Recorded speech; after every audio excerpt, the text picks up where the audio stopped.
everybody! So last week I had access to the Back 4 Blood beta, and this is going to be just a short little off-the-cuff video to share some gameplay, my thoughts and feelings about it. So to begin with my credentials, I have played a lot of Left 4 Dead 2. On my main Steam account I think I have about 5,500 hours in Left 4 Dead 2, and on a second Steam account I have about another 2,500. So yeah, I have played a lot of Left 4 Dead. In the broad strokes, as I imagine most of you know, Back 4 Blood is Left 4 Dead. It is the spiritual successor to a game for which Valve still hold the license and apparently have no interest in developing further. So that means it's a 4-player co-op game set in a zombie apocalypse. You play through different campaigns, each of which are divided up into about 4 stages where you need to move between 2 safe rooms and kill all of the zombies in your path. At certain points you will have special events where either you need to camp and fight off waves of zombies whilst an action is completed, or you will have events where you need to rush between point A and point B as fast as you can. And like with Left 4 Dead, the enemies you have to fight fall in different categories. So you have the basic common ridden, which are everywhere, and then you have the special ridden. You have the Bruiser, which is basically Back 4 Blood's equivalent of the Charger, you have the Wretch, which is the equivalent of the Boomer, and you have the Stinger, which is basically a kind of spitter combined with a hunter. You also have a Snitcher, which is kind of like a wandering witch, except that when you trigger it, it doesn't attack you, but it calls a big horde in. The one difference is, however, the 3 special ridden types each have their own variations. So the Tall Boy type has 3 variations, which are the Bruiser, the Crusher and the Tall Boy. The Bruiser comes up and punches you, the Crusher grabs you like a Charger does, and the Tall Boy I don't know because it doesn't seem to be used in any of the levels which are unlocked in the beta. The basic idea seems to be that for each type of special ridden you have an easier, a medium and a harder version to deal with, and as you advance through the campaigns the easier ones will give way to the medium ones, which will give way to the harder ones. So like I said, in the broad strokes Back 4 Blood is Left 4 Dead. However, when you get down into the nitty-gritty there are a huge number of things which actually distinguish Back 4 Blood from Left 4 Dead, and Back 4 Blood is far from just being a remake of the older game.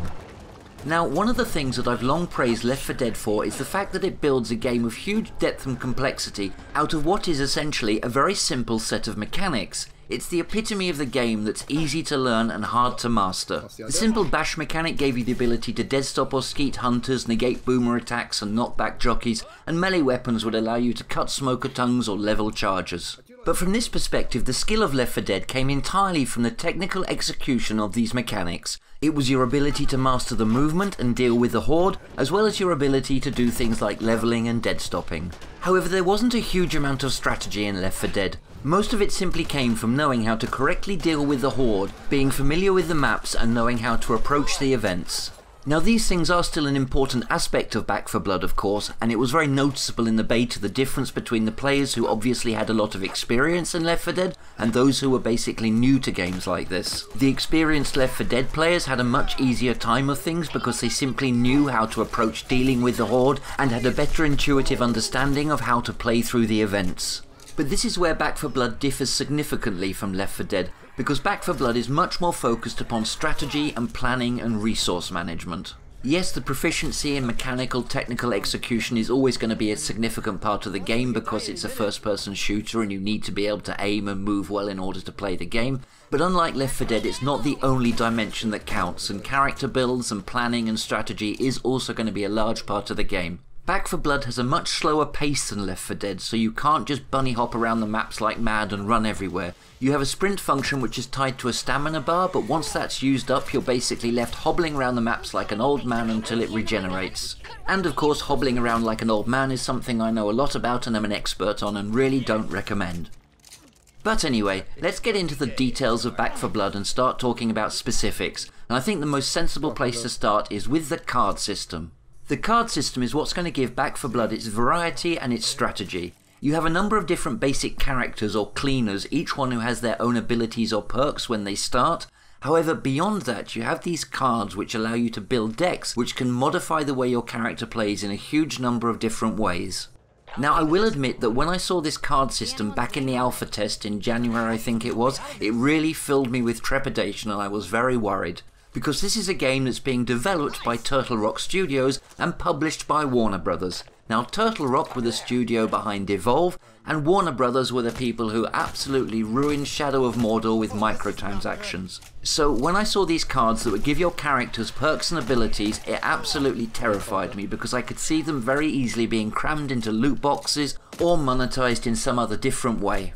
However, I'm happy to say that for the moment it doesn't look like that is going to be the case. As you play through the game, you get awarded points which allow you to unlock these cards through things called supply lines. And so long as it stays like this and you can unlock these cards simply by playing through the game, then it's fine, it'll be a good system. However, we'll have to wait and see for the final release.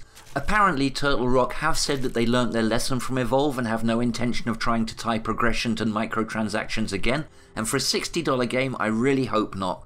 But this is the AAA game industry we're talking about, and we should never take anything for granted. And with Warner Brothers looming in the background, you just never know what might happen. So I really hope that this stays something you can unlock in game. I assume that they do have some plan to try and monetize this game in the long term, as basically every game has extra monetization in it. I think they've said they're only going to try and tie things like that to maybe cosmetics, which if so, then great. I really hope so, and I'm crossing everything that they don't screw this one up. So anyway, business practices and monetization rant over. As it stands, there seem to be 16 pages of cards in the game that you can already unlock, and with 10 cards per page that means at the moment there's 160 cards in the game. I assume as time goes on they'll probably put more and more of these things in, but it's a good starting amount. The cards themselves fall into one of 4 basic categories, that is, offensive, defensive, mobility, and utility. The meaning of 3 of these categories should be fairly obvious: offensive, defensive, and mobility. The utility category is there to help with resource and economy management as you move through the game. As you go through each stage or level, you pick up money which allows you to buy the items and resources you need to continue through the campaign. So by choosing cards from these 4 categories, you create decks of a total of 15 cards which you take into the game with you. And this will allow you to create a huge range of very different strategy builds for your character. So you could have a tank character who can deal and take a lot of damage, or you could have a medic character who's focused on healing, or someone who's focused on resources or focused on movement, or you can focus on different types of weapons and have a melee build or have an assault rifle build. There really seems to be a hell of a lot of variety available in this system, and it's one of the things that's going to give Back 4 Blood its longevity and replayability. So like I said, there's 15 cards to a deck. One of these cards will be your starting card, and that will be active on the character from the very beginning. And then at the beginning of each stage or level you will get a chance to choose more cards from your deck to activate on your character, which means as you progress through the campaign you'll be benefiting from more and more perks and basically getting stronger and stronger. So not only do you have the strategy of building your deck towards a certain playstyle, but then you also have the strategy of deciding which cards you actually want to activate as the game progresses, which may well change depending on the circumstances of each individual game. If one game you're struggling a lot for health, then you might want to choose the health boost, but if in another game your health's fine, you might go for the stamina or damage cards instead. The number of cards you can activate changes depending on the difficulty level you're playing on, and it also depends on exactly where you are in the campaign. Right at the start of the first campaign you have your starting card, and then you get to choose one other card to go with it. But if you're starting the second half of the first campaign, so like the Bad Seeds part of the campaign from map 5, you get to choose more than just one other card. I think it's like 4 or 5 when you're playing on Veteran, so you're starting that campaign with a lot more active cards. Also, as you're going through the levels, sometimes you'll come across these files or folders which will give you the chance to activate an extra card. However, like almost everything in Back 4 Blood, nothing comes for free, and you'll need to pay coppers for the privilege. Yes, Back 4 Blood can be a brutal game, and you sometimes get the feeling it kind of gets off on punishing you. And on the subject of which, it's probably time to start talking about the other type of card in the game, the cards that really hate you. The corruption cards. Now these are cards which are chosen randomly by the game itself at the beginning of each round, and they're cards which modify the parameters or conditions that you'll find within the level. So you'll have cards that will give you extra fog, or maybe lots of alarmed doors. You can spawn armoured or frenzied ridden, or lots of extra hordes. It's again a system which is going to provide Back 4 Blood with an awful lot more variety, because every time you play through the levels you're going to be getting different corruption cards which will significantly change the dynamics and strategies each time you play through a campaign. And on Nightmare mode you really have a lot of cool corruption cards which do things like turn some of the common ridden into acid zombies which explode into pools of acid, or set them on fire so anytime they get close to you they set you on fire. Like I said, Back 4 Blood is a game that kinda loves to hate you. So let's talk about the gameplay itself. As expected, you start off the campaign in a safe room. Now in the beta there were 8 stages available, and after you completed the first 4 stages on a particular difficulty, you could then start the second 4 stages from the 5th map, but you have a lot more resources, you have a lot more money to start with, and you also have a greater choice of the cards in your deck when you start from map 5 than you do from map 1. So I'm not sure how it's going to work for all of the rest of the campaigns when they release the final version, but at the beginning of stage 1 at least, you start in the safe room and you've got 1 card available, and you've also got a tiny bit of cash. And you get 4 weapons which spawn, 1 from each category type. The weapons themselves are fairly standard fare for a game like this, so you've got your 4 basic categories, you've got SMGs, shotguns, assault rifles and sniper rifles, and then you've also got your secondary weapon, which is either a pistol of some sort or a melee weapon. For each type of weapon, or for each weapon category, you've got a fair number of choices. There's at least like 4 or 5 of each, so I think the assault rifles you've definitely got 5, the shotguns you've got 4 I think. I'm not sure about the SMGs.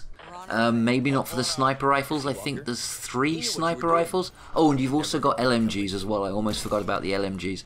But at the start of map 1 of campaign 1, you get 1 of each type of weapon spawning. So once everyone gets used to it, everybody hangs around the spawn area trying to grab the weapon that they want.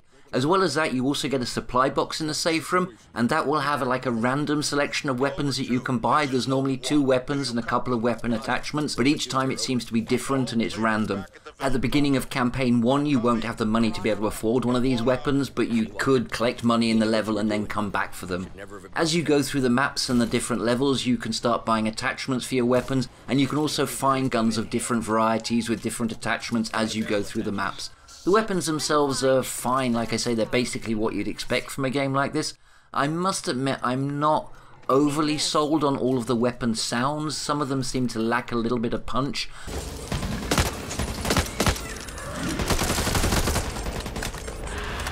But they're perfectly functional. It's just when I mentally compare them with the Left 4 Dead weapon sounds, those were definitely a bit punchier and a bit beefier. But I suppose they are going for a slightly more realistic portrayal of a zombie apocalypse here, if there's such a thing. So yeah, the weapon sounds are probably, although I don't know because I'm not a gun expert, they probably are a bit more realistic in that sense than in Left 4 Dead. But it's the only criticism I'd make of them. For your second weapon, you've either got a pistol or a melee weapon. And this is where I have to make my first real criticism of the game. Back when I played the alpha in January or whenever it was, the melee was really completely unplayable as a class. It was just too risky, you'd take too much damage getting in close to the zombies. Now in the beta here, it has been balanced out and it is more viable. But as a melee character starting out with a melee weapon, you really still feel like you're at a disadvantage compared to the pistol players. It does seem like you've got a weaker build. The problem is the base melee weapons just don't put out enough damage, and because you've got to get in really close to use them, you're open to taking a lot more damage yourself. And this problem is exacerbated by the fact it seems kind of difficult to actually predict the attacks from the common ridden. Often they seem to hit you just very slightly before you think they're going to, as if the attack hitbox is actually leading the animations by a fraction of a second. So you think you're going to kill the common before it hits you, but you wind up taking damage anyway.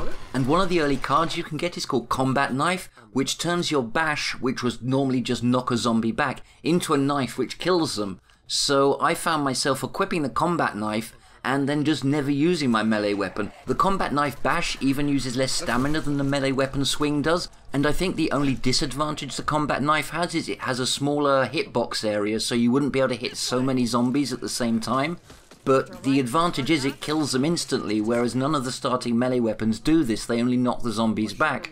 So there doesn't really seem to be any point in using the melee weapons. Now later on you can pick up a hatchet or an axe which do kill most of the zombies instantly, but even then the Combat Knife is still sort of rendering those things obsolete, and I found myself playing with melee characters but only using the Combat Knife, so I just picked up a pistol instead.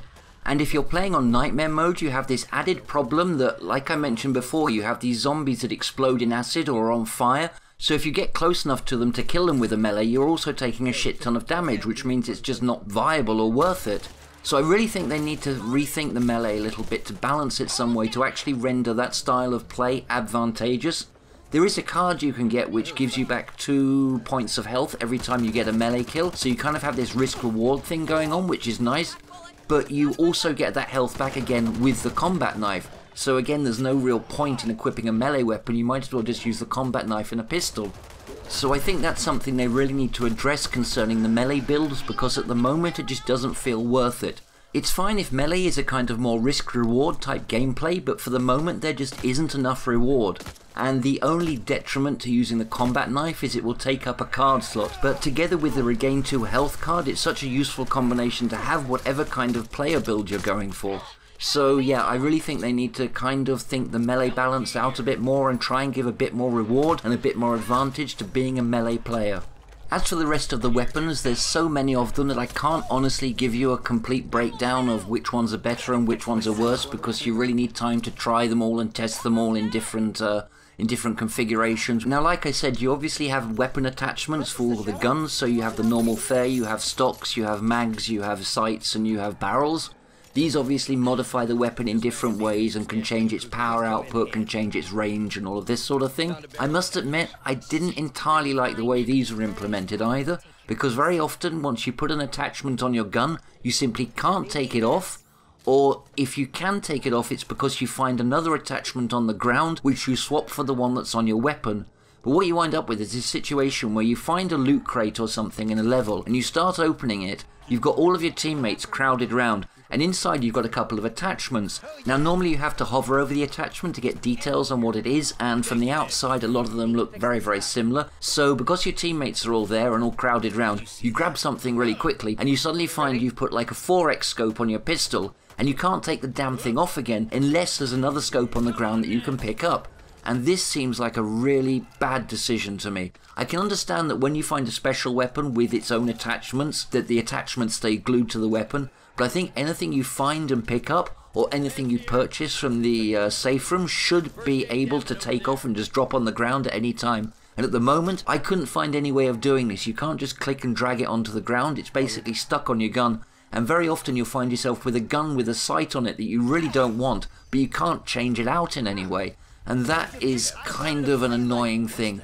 Now, of course, I get that Back 4 Blood is supposed to be a cooperative game and you're not supposed to be fighting with your teammates, but let's be honest, you're not always going to be playing this game with people you know. You're very, very often going to be playing this game with randoms, and players are always going to wind up fighting themselves for the best resources. You're never going to be able to stop that completely. So creating a situation where you grab something quickly and then can't go back on it if you don't want it, and also, you can't go back on it if you don't want a 4x scope on your pistol, and your teammate might really want that 4x scope, so why can't you just drop it and let them pick it up instead? It just seems a silly thing to have included in the game. So I really hope they're going to adjust that before the final release, and that weapon attachments that you buy or pick up are weapon attachments you can quite easily drop if you need to. And so then, what about the actual gameplay itself? Take it. I'll take it. Reloading! Damn, they gonna wake up every ring from here to me. Reloading! I think they like me a little too much. Seriously, sugar? Oh, shit! Sorry!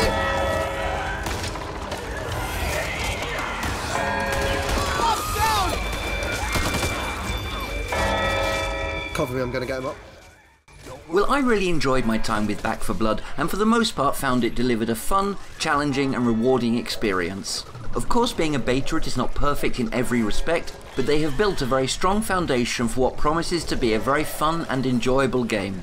Like I said before, while Back 4 Blood is Left 4 Dead in the broad strokes, as in you move through levels, you deal with commons and specials, hordes and events, in the fine details it is slower paced and more strategic. The closest you'd find in Left 4 Dead would be playing on hardcore realism. For a start, in Back 4 Blood, the zombies can tank a lot more damage. The commons aren't too bad and headshots will often take them down in one hit, but the special ridden are a lot stronger, especially the Bruiser and Tallboy. Now, they all have weak spots where you can shoot them for extra damage, but the Bruiser's weak spot is on his back, so when he's coming towards you, you can't even access it. You've got to let him get close and then rush past him and try and shoot him from behind. But they are much harder to take down. Even the Wretch, which is kind of like the Boomer equivalent, will still take a good number of shots before it dies. So you'll often find yourself pushing forward a bit, then falling back to deal with specials and hordes, then pushing forward a bit more and falling back and pushing forward. It's a lot more strategic. Now, I've already mentioned that the economy is a big part of Back 4 Blood, and as you go through the levels you will find coppers which you can use to spend on resource items, as well as various crates containing weapon attachments and healing items and so on. One of the things I haven't mentioned so far though is toolkits. Toolkits you can either buy or sometimes find scattered about the levels and have a variety of functions. In some cases they can actually allow you to skip certain events, but they will also give you access to special locked boxes and also special locked rooms which contain an awful lot of resources. And accessing these locked rooms is very important because they will always contain, or at least I think they will always contain, so far they always seem to have done, but they will always contain a healing station. Now these healing stations you can find throughout the levels randomly positioned occasionally, but it's not always guaranteed where and when you can find them. However, if you can get into the locked rooms there will almost always be a healing station there, and these can be very, very important to actually find. Because Back 4 Blood has a rather different and very interesting health system. When you take damage, you take two types of damage. You take normal damage and you take trauma damage. Normal damage will just tick down the amount of health you have like in any game and can be replenished with things like medkits and bandages. But trauma damage will reduce the amount of maximum health you can have. So you can start off a level with say 100 health, but if you take a lot of trauma, by the end of the level you've only got 50 health maximum available, and you can't heal above that 50 health limit no matter how many healing items you have. It seems that the only thing that can replenish the trauma damage is the health stations you find throughout the maps, but you can't always guarantee where and when you will find these things, and they are expensive to use. So always trying to minimize the amount of damage you take is a really important part of the Back 4 Blood strategy. Personally, I really like this system. It forces you to play the game in a much more strategic manner and try and minimize the damage constantly while you're playing. You can't just charge blindly through the maps and then hope to heal up all your health again in the safe room. If you take too much damage on stage 1 of a campaign, you could find yourself starting out stage 2 with literally 20 health available, and maybe you won't get to a health station until 3/4 of the way through the map. But this is where I have to interject one little complaint about the regular healing items you can find as you go through the levels. As I've said, you can find boxes which contain healing items like pills or bandages or sometimes medkits, but in order to use these you have to drop whatever healing item you're already carrying. So if you bought a health pack in the safe room but you want to have a quick top up with one of the bandages you find, you have to drop your health pack on the ground. And this is where of course you have the problem that one of your teammates will run in, see a health pack and then grab it and run off. Now again, yes, I know this is supposed to be a cooperative game, but you can't always guarantee that random teammates are going to be communicative and cooperative. And risking losing your health pack to a teammate because you want to have a quick top up with a bandage or pills is very, very annoying. So it'd be really nice if they could come up with some kind of system where you could use these items without risking the one you're already carrying.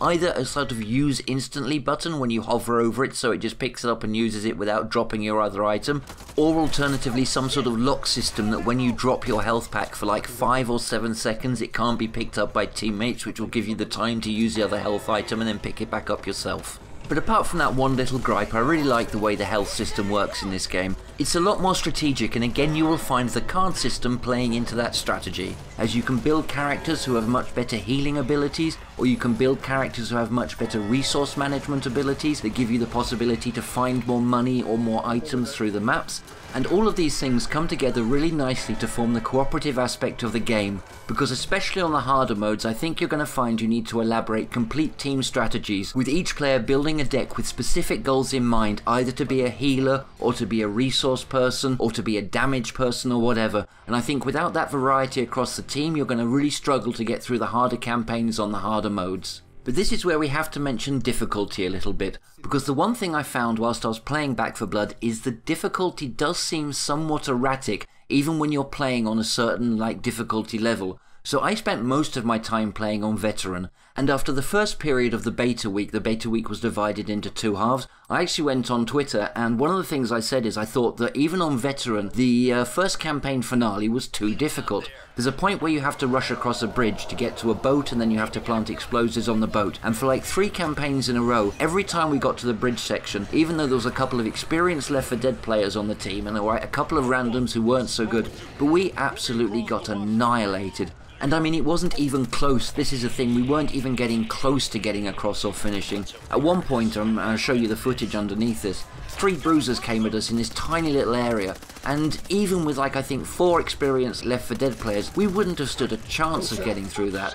But the thing is, afterwards on the second weekend of the beta, I went back and played this same campaign again on Veteran, and had a way easier time of it. Going across that bridge section there was suddenly like only one wretch and one bruiser to deal with, rather than having 3 bruisers and a stinger all falling on top of you at the same time.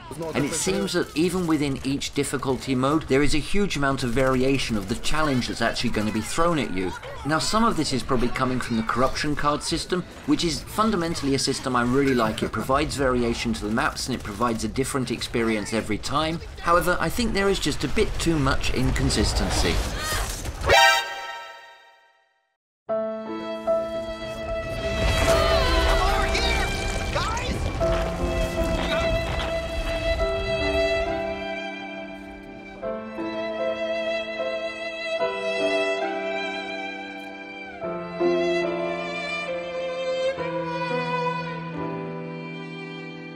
I'm not sure how they control the actual spawning of the special infected at the moment, but sometimes you seem to get a lot of them suddenly falling on you at one go, and sometimes you just get none.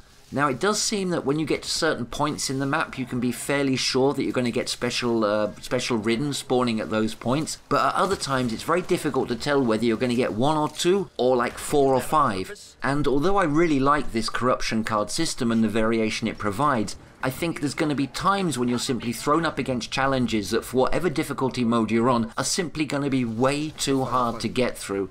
And I think it would be nice if they could find a way that even with the corruption cards to make the difficulty slightly more consistent for each level of the game you're playing on, whether it's Survivor, Veteran or Nightmare mode. I mean, maybe I'm wrong about this, but I get the impression that there's going to be times, like especially on Nightmare mode, where you're going to get a certain combination of corruption cards and random spawns that is literally impossible to beat, no matter how good your team might be. They're simply going to throw too much at you that any team could ever possibly deal with. And then you're going to find yourself on a completely doomed run, which is a waste of time, which could be a bit frustrating. I mean, on the flip side, I only played one game on Survivor mode, and I was bored to tears because it was so easy. But now I'm asking, was that just the fundamental difficulty of Survivor mode, or did I just happen to get one game with a really easy set of random spawns and random cards? I just don't know. But like I say, playing on Veteran, there was a fair amount of inconsistency in the difficulty between certain aspects of certain maps, and yeah, it'd just be nice if they could even that out a little bit. And before I finish up and talk about Versus mode, there's just 2 or 3 little random gripes that didn't really seem to fit in anywhere else. The first thing is latency issues. There was quite a few times when I had zombies teleporting at me or teleporting behind me, and I don't know, I'm assuming this was just because of the beta servers, but it would be really nice if they ironed that out before the final release, because it is kind of frustrating when you get these latency issues and you suddenly take a hell of a lot of damage because something that you thought was 50 feet away is suddenly 4 feet away. On a similar theme, I also had problems of zombies spawning in kind of like right next to me. There's a few occasions when I went into a room, I checked the room carefully, killed the commons that were in there, then turned around and suddenly 2 more had spawned directly behind me in a room with no other exits or entrances. So that was kind of frustrating. And there were a few occasions where special infected also spawned in directly behind me. So like I was standing in one location, I'd run forward 5 feet and then turn around, and suddenly where I'd been standing 3 seconds earlier, there's a bruiser right behind me. So that kind of thing's a bit frustrating when something's spawning in that close, you can't possibly avoid it or avoid taking damage from it. And then there was one other thing that really reminded me of the old Left 4 Dead days. I was playing on campaign 2 and we had quite a good team, but we failed the church event and all got wiped, and then was sent back to the beginning of the level and used to continue. And as soon as I spawned in the safe room, one of our teammates gunned everybody down and then rage quit the game, so ruining the possibility of continuing the game at all. And like I say, that just reminded me so much of the old Left 4 Dead 2 days. So it'd be nice if they at least turned off damage in the safe room so you can't gun your teammates down in spite. And yeah, I mean, this is always going to be a problem with these sort of games. I don't know if it's possible to ever avoid them, but maybe you can kind of implement a system where if somebody's doing a lot of friendly fire damage to his teammates in a very short space of time, maybe they freeze that player for like 10-15 seconds or disable friendly fire so he can't damage his teammates anymore, and then you get like an automatic chance to kick the person or whatever. I mean, you don't kick them automatically for this. I think that's a bit harsh because it could just genuinely be an accident, but there's a point when you're doing so much friendly fire in such a short space of time to multiple players that yeah, it's gonna be malicious. So it'd be nice if they could come up with some system to sort of like mitigate that a little bit. because it was always hella frustrating in Left 4 Dead 2, and 15 years on it would be nice if somebody could think of some kind of solution to mitigate this at least a bit. I know you'll never get rid of it completely, there's always going to be idiots and assholes playing games, but yeah, it'd be nice if there was some sort of system so it didn't completely destroy your game if somebody decides to go off the rails and like gun their team down. And talking about asshole teammates brings me on to talking about versus mode. So there is a versus mode in Back 4 Blood, but it's very half-hearted and you kind of get the impression it's only there out of a sense of obligation. Now listen, if they wanted to spend their time developing the co-op mode and making that as well balanced and as good as possible and didn't want to waste too much time on versus, then I can respect that. It's fair enough decision. But at the same time, the versus mode at the moment isn't that great and it isn't that fun, and I don't think people are going to be playing it an awful lot. The way it works is like a horde mode in a small self-contained map. You have the 4 cleaners and they simply have to hold out against constantly respawning special infected for as long as special ridden for as long as they can. At the same time you have like a battle royale style storm area, or it's called an infection, or I think it's an infected area, which is slowly closing in as a ring which forces the cleaners to stay in a smaller and smaller area of the map, and the cleaners simply have to survive for as long as they can. It takes about 5 minutes for this infected ring zone to close in completely, so the cleaners are all squashed into one tiny space and the round ends kind of automatically. Then the team switch sides and the other team plays cleaners, and to win the round they simply have to survive 1 second longer than the first team did. And I think it's best 2 of 3 rounds basically, so whoever wins 2 rounds first wins the game. So it's a very, very bare bones mode. At the start of each round the cleaners can run around and there's like resources they can pick up, and like, you know, there's weapon crates and ammo crates and stuff around the area. But as the ring closes in, you lose access to all of these, so you find yourself with less and less resources as the ring closes in, and depending exactly what spot it closes into, you could lose them all very quickly. As the Ridden, you can choose which flavour of Ridden you want to spawn in as, which is quite nice, and you also get upgrade points you can spend, so you can up your damage output or make yourself stronger, and quite nicely you can actually also upgrade the commons that are attacking the cleaners as well, so that they're more of a hassle to deal with. But overall it's a very, very simple bare bones mode that I don't think has really enough depth or longevity to really interest people. During the beta I also found a lot of problems with teams either being uneven, in so much as you'd have one team with 3 people and one team with 2 people, or a lot of people rage quitting. You know, if one team just won the first round and seemed fairly strong, then half the other team would rage quit. And given the amount of time you have to wait for the survivors to run around collecting items and the amount of preparation at the beginning of each map, there's quite a lot of waiting around, and then you find your team rage quit after like 30 seconds of play, and you just have to go back and start another game. It's all a little bit simple and a little bit frustrating at the moment, so it's not really a mode I see, it's certainly not a mode that's going to sustain the game, and it's not a mode that I can see an awful lot of people playing. If they could introduce some kind of skill-based matchmaking, and then also make sure that the teams were always filled up with 4 players each, and if, you know, if somebody does leave the game, then they get like rage quit penalties and stuff like this, then that could make it maybe slightly better, because at least when you get into a game you'd know you're playing the game through to the end. But if the games are going to be very unbalanced, with one team just completely wiping the other one out really easily, and half the players able to leave all the time with no penalty, then it's just going to be an overall frustrating mode. I mean, Left 4 Dead Versus was already frustrating like this, as people would rage quit very easily, but you could always get new players coming into the game, so it was possible to sustain it. And because the games were longer, it was more realistic to sustain the games. It was worth waiting around for a few minutes for new players to join if you're going to go through like an hour-long campaign. But here we're not talking about that. We're talking about a game that's only going to last 5-10 minutes. So once a couple of players leaves, everyone's just going to go, because it's just not worth hanging around to finish another few minutes of gameplay off. So it's a bit of a shame, really. I mean, I really enjoyed Versus in Left 4 Dead, and it was what I played mostly towards the end of my time in Left 4 Dead. And it would be really, really nice if one day in Back 4 Blood they could introduce a proper versus mode where you're literally going through the campaigns like you are in Left 4 Dead, playing against a special ridden team of human players. But I can see why it would be difficult for them to balance and implement this, because it's not as straightforward and simple as Left 4 Dead. And therefore getting the spawn times right, making sure that, you know, the ridden team aren't waiting around huge amounts of time for their spawns every time, whilst not overwhelming the survivors. I think that would definitely be hard to balance, so I can understand why they haven't tried it for the moment. But it would be nice, I hope it's on the books, it would be lovely to see that mode. I mean, I'm thinking simply you could probably change it by lowering the damage of the special ridden a bit and changing the mechanics of the way they work. Maybe make them move slightly faster but easier to kill, then you could have them spawning more often. But yeah, doing that and getting it right is obviously going to take quite a lot of balancing, and it just doesn't look like they've, prioritized that for the moment. So in the long run, yeah, I really hope we see a good versus mode in Back 4 Blood, and I really do hope they have some intention to maybe introduce a more full versus mode at some point in the future. But all in all, I really enjoyed my time with the Back 4 Blood beta, and I am looking forward to the full game release. I think it's going to depend a lot on the number and variety of campaigns. Certainly the corruption card adds variety to the campaigns that are there, but having a good number of full campaigns is definitely going to be an important part of the game. So I'm really hoping that we have at least like 6 to 8 full 4-map campaigns. At the moment I'd say there's 2 in there. Doubling that wouldn't, in my opinion, be enough. I think you'd need at least twice that again. So like I say, 8 campaigns would be great. And with the corruption cards, I think that would give a huge amount of variety. Looking on the wiki, there's definitely sort of like special ridden that I haven't seen yet, and I'm really looking forward to seeing.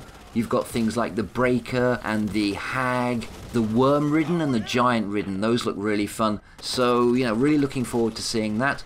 The card system, like I say, is going to give a lot of variety, and you're going to have a lot of time, a lot of fun unlocking cards and trying different builds and trying different combinations. And honestly, the Nightmare mode, it's a nightmare.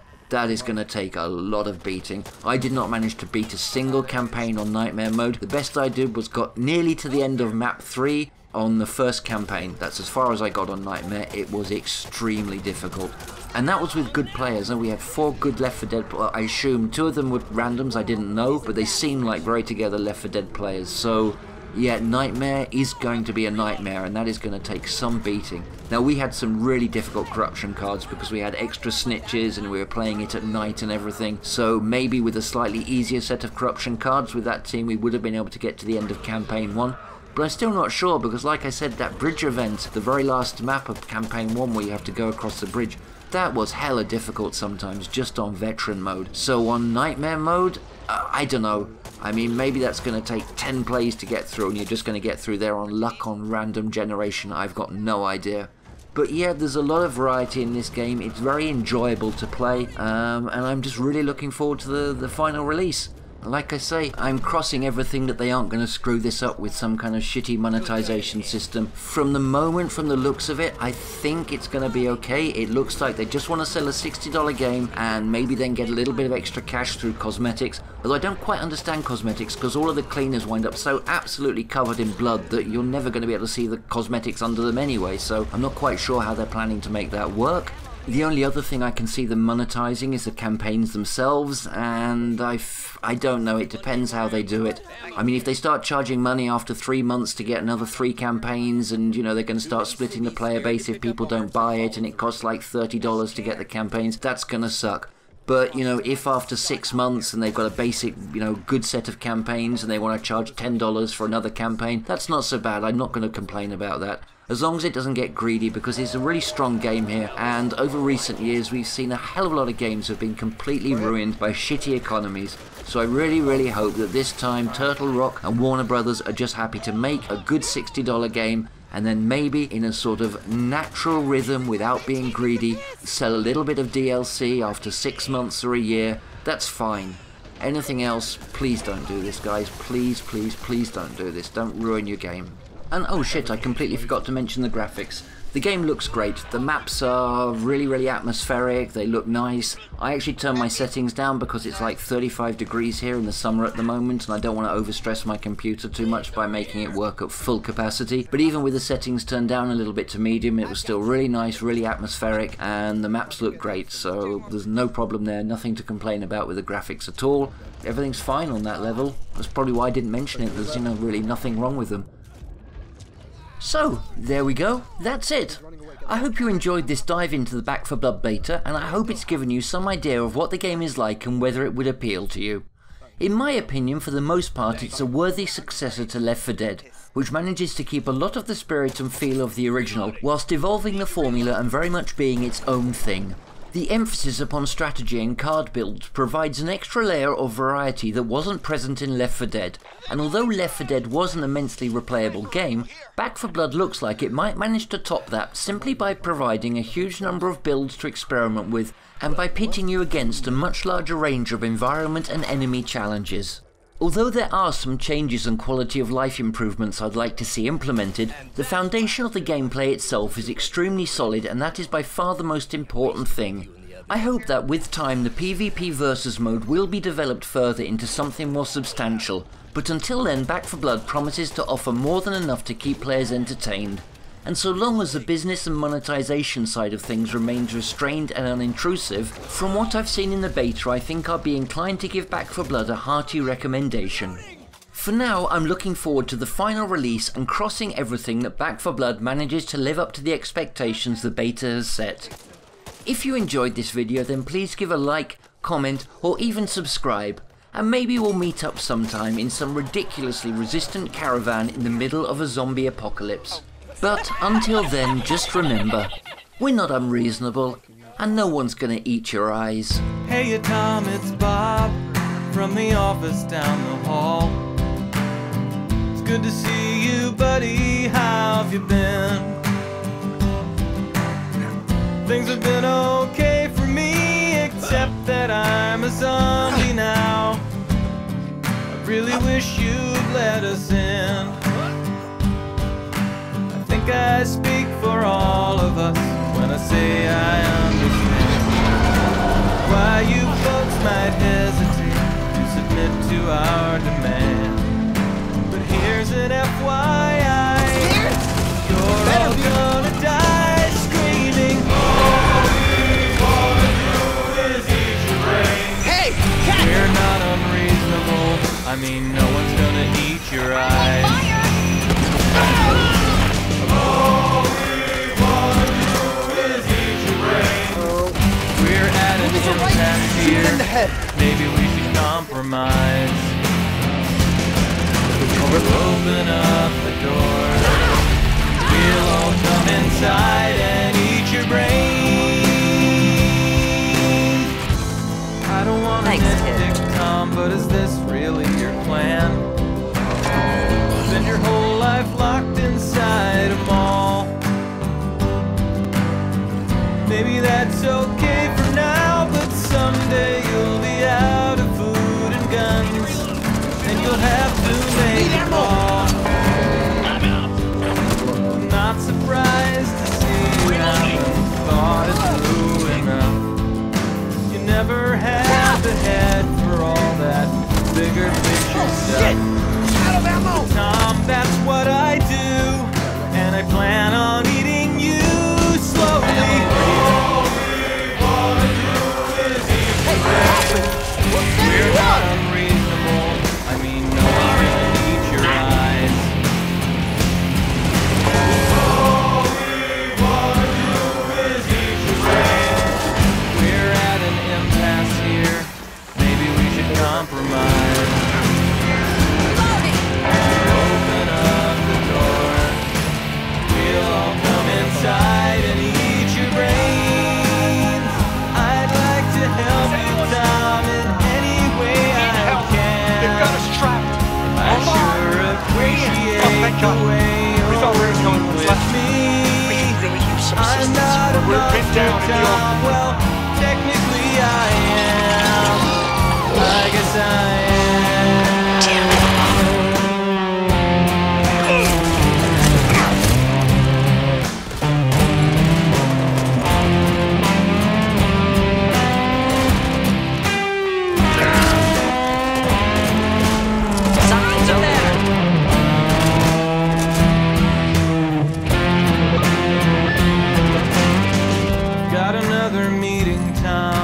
We could wrap it up. So we'll get to common ground somehow. Meanwhile, I'll report back to my colleagues who are chewing on the doors. Guess the table is for now. I'm glad to see you take constructive criticism well. Thank you for your time.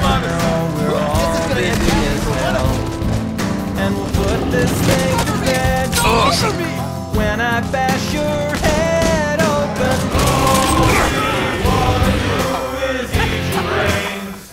We're not unreasonable. I mean, no one's gonna eat your eyes. All we wanna do is eat your brains. We're at an impasse here. Maybe we should compromise. Open up the doors. We'll all come inside and eat your brains.